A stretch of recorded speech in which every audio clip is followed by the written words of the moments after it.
लगभग आज के 150 साल पहले पहली बार कोर्ट में राम मंदिर के लिए याचिका दर्ज की गई, लगभग 1850 के आसपास, जिसमें यह बताया गया कि जहां पर पहले बाबरी मस्जिद थी वहां पे श्री राम मंदिर था। और कोर्ट ने इस याचिका को जारी किया और ऐसे बहुत सारे वकील लगे, बहुत सारे दोनों पक्षों के स्टार्ट हुआ, जिसमें ये बताया गया कि प्रभु श्री राम की जन्म स्थान पर बाबरी मस्जिद नहीं थी, उससे पहले वहाँ पे श्री राम मंदिर था। उन प्रभु श्री राम का मंदिर जो हजारों साल से उस स्थान पर था, जो 1528 ईस्वी में बाबर ने पंथी धर्म की वजह से उसको तोड़वा दिया था। बस जरा ये सोचकर देखिए कि कोई बाहर से इंसान आए जो आपके घर का भी ना हो, आपके देश का भी ना हो, आपके राज्य का भी ना हो, और ऐसी जगह से आए जहाँ पे उसके खाने के लिए भी पैसे नहीं है, बाथरूम तक नहीं है, और वो हमारे देश में आके हमारी सबसे पवित्र धरती को, पवित्र स्थान को वो दूषित करे।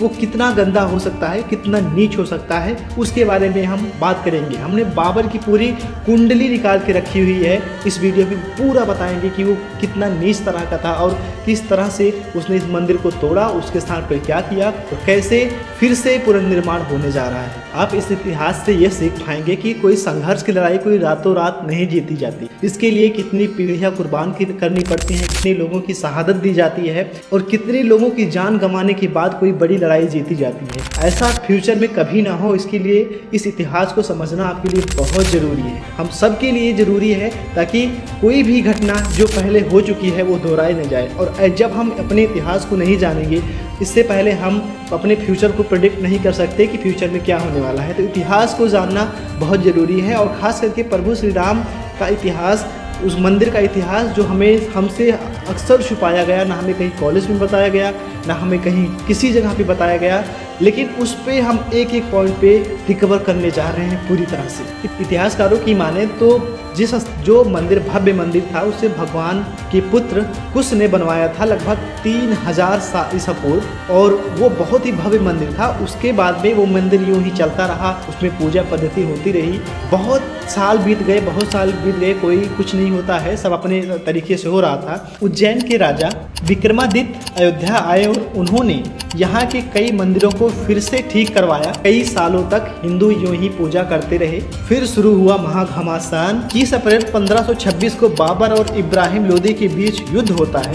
1528 तक बाबर की सेना अयोध्या पहुंच जाती है। कहा जाता है कि तभी बाबर के कहने पर उनके सेनापति मीर बाकी ने उस मंदिर को तुड़वा कर उसकी जगह पर मस्जिद बनवाया, जिसे बाद में बाबरी मस्जिद के नाम से जाना जाने लगा। फिर 150 साल बीत जाते हैं, कोई हलचल नहीं होती है।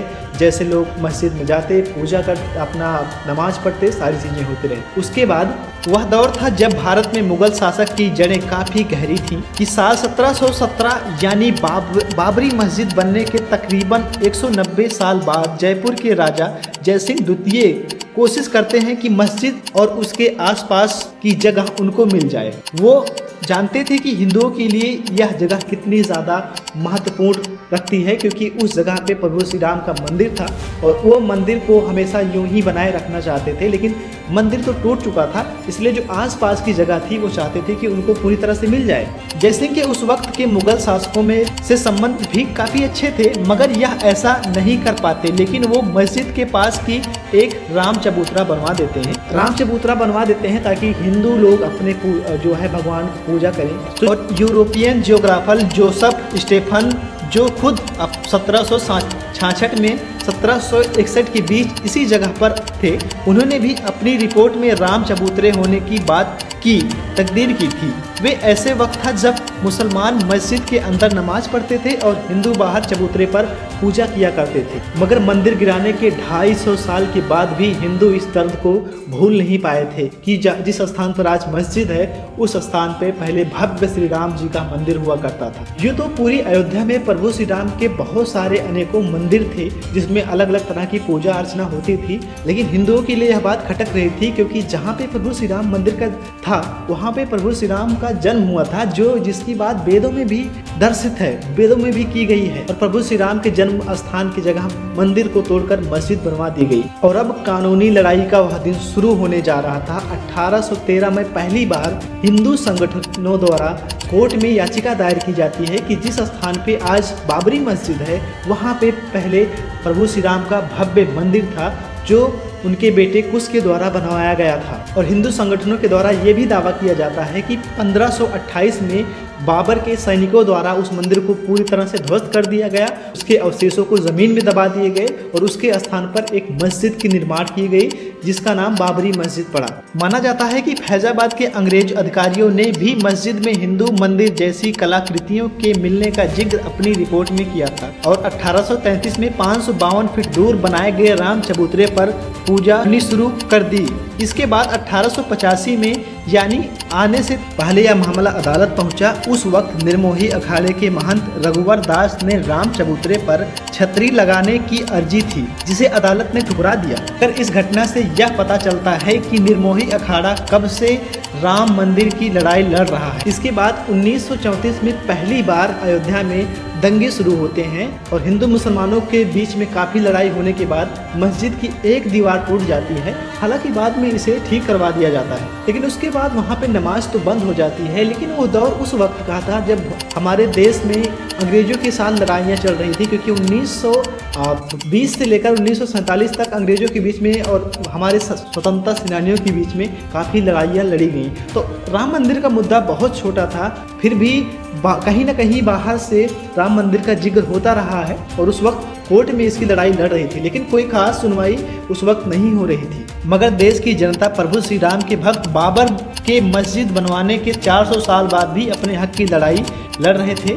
उस टाइम पर भी तब जब ना देश में अपनी सरकार थी, ना मीडिया आज़ाद था, ना धार्मिक संगठनों की कोई लामबंदी थी और सिर्फ आम तौर पर राम भक्तों का वह जुनून था। वह भक्त थी जो अपनी जान की बाजी लगाकर भी हर दिन श्री राम जी के मंदिर के लिए लड़ाई लड़ रहे थे। इस बीच आता है सन 1947। देश तो आज़ाद हो जाता है, लेकिन उस वक्त बाबरी मस्जिद सिर्फ शुक्रवार को खुलती थी जहाँ पे लोग अपना नमाज पढ़ते थे और उसके बगल में जो राम चबूतरा था वहाँ पर लोग प्रभु श्री राम की पूजा अर्चना किया करते थे। देश की आज़ादी मिलने के बाद लोगों को यही लगा कि अब आज़ादी मिल गई है तो प्रभु श्री राम का मंदिर भी बन जाएगा, लेकिन यह इतना आसान नहीं था, क्योंकि उस वक्त के किसी बड़े कांग्रेस नेता की बातों में ऐसा नहीं लगता था कि वह राम मंदिर उसकी लड़ाई को लेकर गंभीर थे। उल्टे 1949 में कुछ ऐसा हुआ जिससे बहुत सारे लोगों को हैरान कर दिया। 23 दिसंबर 1949 की सुबह विवादित ढांचे के अंदर से घंटियों की आवाज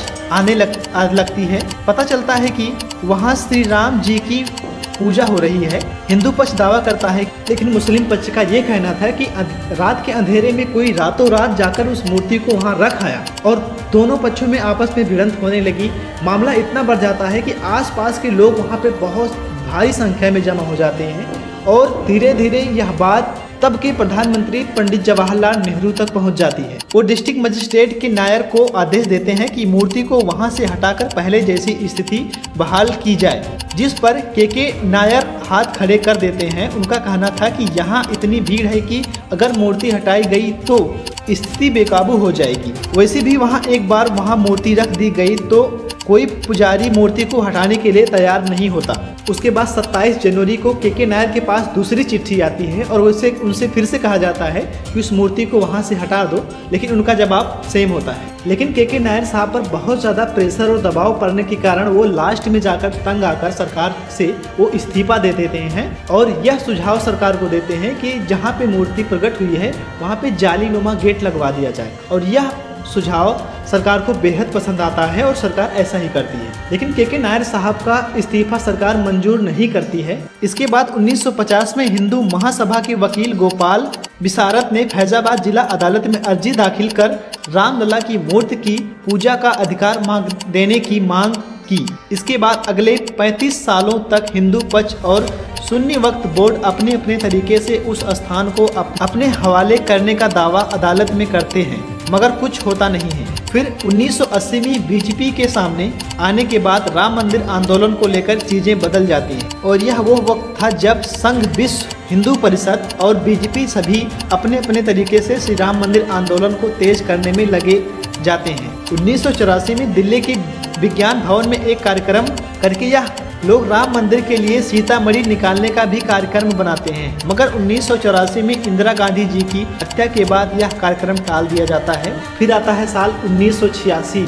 तब कुछ ऐसा होता है कि प्रभु श्री राम के मंदिर की कुछ आंदोलन की दिशा ही पूरी बदल जाती है। आपको याद होगा कि जब शाह बानो केस में अदालत ने उनके पति को उसे गुजारा भत्ता देने को कहा था, तो बहुत सारे मुस्लिम भड़क गए थे और उन्होंने ये दावा किया कि ये हमारे मजहब के खिलाफ है और हम ऐसा नहीं मानते। उस वक्त के प्रधानमंत्री राजीव गांधी मुसलमानों को खुश करने के लिए संसद में कानून लाकर सुप्रीम कोर्ट के इस फैसले को पलट देते हैं। राजीव गांधी के इस कदम से फिर हिंदू नाराज हो जाते हैं और वो इसे मुस्लिम तुष्टीकरण मानते हैं। इस बार राजीव सरकार से मुस्लिम पक्ष फिर से नाराज हो जाता है और 6 जनवरी 1986 को मुस्लिम लीडर्स मिलते हैं और बाबरी मस्जिद एक्शन कमेटी बना लेते हैं। इसके बाद के सालों की डिटेल्स में मैं ज़्यादा नहीं जाऊंगा, मगर जो दर्शक हमारे नहीं जानते कि इसके बाद क्या हुआ था, मैं उनको बता दूं कि लाल कृष्ण आडवाणी जी ने अयोध्या से सोमनाथ के लिए 10,000 किलोमीटर की रथ यात्रा निकाली थी। रथ यात्रा के दौरान बिहार के समस्तीपुर में आडवाणी जी को गिरफ्तार कर लिया जाता है।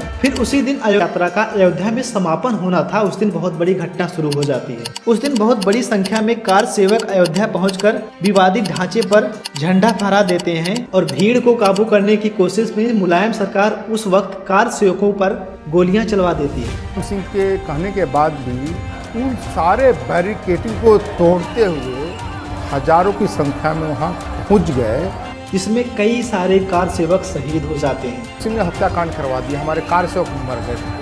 और इसके बाद आता है वह दिन जिसे बहुत सारे लोग रौड़ दिवस और बहुत सारे लोग काला दिवस के रूप में मनाते हैं। तारीख थी 6 दिसंबर 1992। उस दिन 2 लाख से भी ज्यादा कार सेवक भारी संख्या में अयोध्या पहुंच जाते हैं। उस वक्त कल्याण सिंह यूपी के मुख्यमंत्री थे और पीवी नरसिम्हा राव देश के प्रधानमंत्री। कहते हैं कार सेवकों के वहां पहुंचने से पहले कल्याण सिंह ने अदालत को यह भरोसा दिया था कि वो ढांचे को कोई नुकसान नहीं होने देंगे। साथ ही यह भी कहा था कि कल्याण सिंह ने पुलिस को भी यह आदेश दिया है कि वो भीड़ पर गोली ना चलाएं। लेकिन इतने सारे लोगों के वहां पहुंचने के बाद वही हुआ जो होना था। 6 दिसंबर 1992 को लगभग 1:30 बजे मस्जिद का पहला गुंबद गिराया गया। उसके 1.5 घंटे बाद 3:30 बजे दूसरा गुंबद गिराया गया और शाम 5 बजे तक तीसरा गुंबद भी गिरा दिया। उसके बाद पूरे यूपी में राष्ट्रपति शासन लागू हो गया और कल्याण सिंह को इस्तीफा देना पड़ा। इसके बाद हिंदू और मुसलमानों में बहुत भारी संख्या में लड़ाई होना शुरू हो जाती है और तकरीबन 1000 लोगों ने अपनी जान गंवाई। वो दोनों पक्ष के थे, हिंदू और मुसलमान दोनों पक्ष के लोग। और वहीं दूसरी तरफ मुंबई में भी हुए सांप्रदायिक दंगों में भी 900 लोगों ने अपनी जान गंवाई। इसके 7 साल बाद तक अदालत में इस मामले को लेकर शांति छाई रही, मगर 90 के दशक में बीजेपी के दोबारा शासन में आने के बाद तमाम हिंदू संगठनों ने राम मंदिर को लेकर फिर से अति सक्रिय हो गए। पहले देश भर में चल रहे मामलों को एक जगह लाया गया। बाद के सालों में एसआई को आर्कियोलॉजिकल सर्वे ऑफ इंडिया को इस मामले की जांच करने को कहा गया ताकि पता लगाया जा सके कि वहां पहले क्या था। एसआई ने अपनी रिपोर्ट में पूरी तरह से साफ कर दिया कि जिस जगह विवादित ढांचा था उसके नीचे मिले बहुत सारे अवशेष हिंदू मंदिर को दर्शाते हैं। एसआई की यह रिपोर्ट ऐसा पहला साइंटिफिक फैक्ट था जिसके बाद यह सच में साबित हो गया कि वहां पर पहले राम मंदिर ही था। एसआई की इस रिपोर्ट को बेस बनाते हुए अदालत ने विवादित जमीन को राम जन्मभूमि ट्रस्ट, निर्मोही अखाड़ा और सुन्नी वक्फ बोर्ड में बराबर बांट दिया, मगर दोनों ही पक्ष अदालत के इस फैसले से सहमत नहीं थे। जिसके बाद 2011 में यह मामला सुप्रीम कोर्ट पहुंचा और वहां भी 7 सालों तक कोई खास सुनवाई नहीं हुई। केस यूं ही चलता रहा। फिर अगस्त 2019 को दोनों पक्षों की सुनवाई पूरी हो जाती है। उसी साल 9 नवंबर 2019 में सुप्रीम कोर्ट यह फैसला सुनाती है कि विवादित जमीन राम जन्मभूमि ट्रस्ट को सौंप दी जाए। उसके बाद 5 जनवरी 2020 को ट्रस्ट का संगठन शुरू होता है और राम मंदिर के निर्माण का कार्य शुभारंभ हो जाता है।